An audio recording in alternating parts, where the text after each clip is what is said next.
ایک داستان ظلم عظیم کی، ایک کہانی قید بے گناہی کاٹنے والے مظلوم کی، جس کے پاس انصاف خود چل کر گیا اور پھر کیا ہوا، اس رپورٹ میں جانیے۔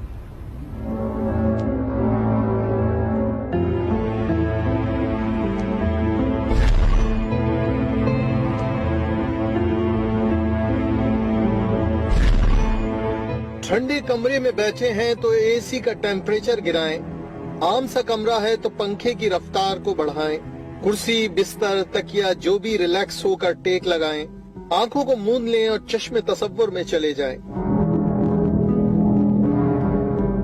کراچی، لاہور، اسلام آباد، پشاور، کوئٹہ جیسے بڑے شہروں سے بڑی دور ایک بڑی سی جیل ہے۔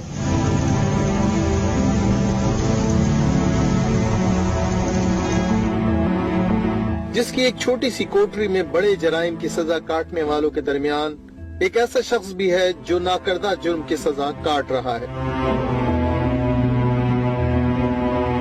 ایک دن انصاف کا دیوتا چھڑی گھماتا ہے اور اس بڑی جیل میں پہنچ جاتا ہے۔ جج کو دیکھ کر معمولی سا قیدی سزا لگاتا ہے۔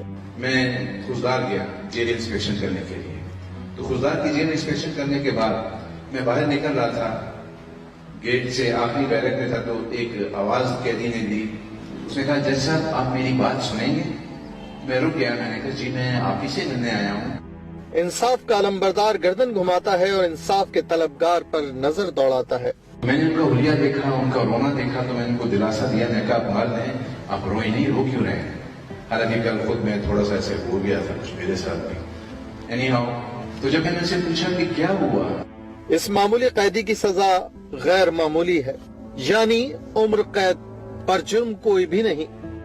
انہوں نے کہا جی میری ایک بھتیجی تھی، ان کی ہم نے کوئٹہ میں شادی کی تھی، 1 سال کے بعد ڈیورس ہو گیا ہے۔ ہم نے کوئٹہ کی فیملی کورٹ میں ان کا سوٹ فائل کیا، ڈاوری آرٹیکلز کی ریٹرن کا، تو وہ سوٹ ڈگری ہو گیا۔ اجرا کی عدالت نے مجھے سامان مہیا کر دیا، میں نے اڈے سے جا کے ٹرک انگیج کیا، ٹرک والے سے بات کی، کرایہ طے کیا، صبح ٹرک والا آیا، اس کو اس کی جو ادائیگی کرنی تھی وہ کی، ٹرک میں سامان ڈالا، اتھل کے قریب تو وہاں ٹرک کو روکا گیا۔ انہوں نے کہا جی ہماری اطلاع ہے کہ اس ٹرک میں چرچ جا رہی ہے۔ ٹرک سے سامان اتارا، اس کے بعد انہوں نے فرش کھیڑا ٹرک کا پچھلا، تو 500 پیکٹ چرچ فرش کے اندر چھپا ہوا ملا، تو انہوں نے مجھے بھی بند کر دیا، ڈرائیور کو بند کر دیا۔ معمولی قیدی کی غیر معمولی کہانی جج صاحب کو بے چین کر دیتی ہے۔ وہ کوئٹہ پہنچتے ہیں اور پھر اپنی عدالت لگاتے ہیں۔ میں کوئٹہ آیا، میں نے اپنے چیف جسٹس کو کہا، میں نے کہا سر میں انسپیکشن کر کے آیا ہوں، اس طرح کا کیس آیا، اگر آپ اجازت دیں میں یہ کیس اپنے پاس لگوانا چاہتا ہوں۔ تو انہوں نے مجھے ستائش بھی کی اور کہا کہ ضرور یہی کام تو کرنے کے ہیں آپ، کیوں مجھ سے کیوں پوچھ رہے ہیں؟ میں نے روسٹر کو کہا یہ فائل مجھے دے دو، روسٹر سے فائل لے کر میں نے اس کو کہا صبح فکس کر دو اور وکیل کو نوٹس کر دو۔ رات کو میں نے فائل پڑھی، آپ یقین کیجئے ہر ڈاکومنٹ اور ہر ثبوت اس کے اندر موجود تھا اس کی بے گناہی کا۔ انصاف کا علم اٹھانے والے کالے کوٹوں میں چھپے کچھ سیاہ کردار یہاں بھی رکاوٹ بنے، لیکن انصاف کے دیوتا نے ان کی ایک نہ چلنے دی۔ جب میں نے آرڈر شیٹیں دیکھی تو وکیل صاحب کی بار بار غیر حاضری پائی، میں نے اگلے دن پیشی رکھی، وکیل صاحب نہیں آئے، میں نے ٹیلی فون کر کے اسٹاف کو کہا وکیل صاحب جہاں بھی ہیں بلائیں۔ وکیل صاحب دوپہر کو نصیب ہوئے مجھے، میں نے وکیل صاحب کو کہا وکیل صاحب یہ آپ کا کیس ہے، یہ کیا ظلم کر رہے ہیں آپ، کیس کیوں نہیں چلا رہے ہیں اور آپ 3 سال سے ایڈجسٹمنٹ لے لیں؟ تو اس نے جواب دیا سر یہ ظالم میری فیس نہیں دیتا۔ میں نے کہا یہ میں آپ کو موقع دے رہا ہوں، صبح 9:30 بجے میری عدالت میں اس کیس کو پیروی کریں، آپ فائل پڑھ کے آ جائیں۔ صبح 9:30 بجے وکیل صاحب آئے، آپ یقین کریں میں جھوٹ نہ کہتا ہوں نہ کہوں گا، وکیل صاحب نے صبح میں فائل نہیں پڑھی تھی، میں نے 5 منٹ میں اس کو بری کر دیا۔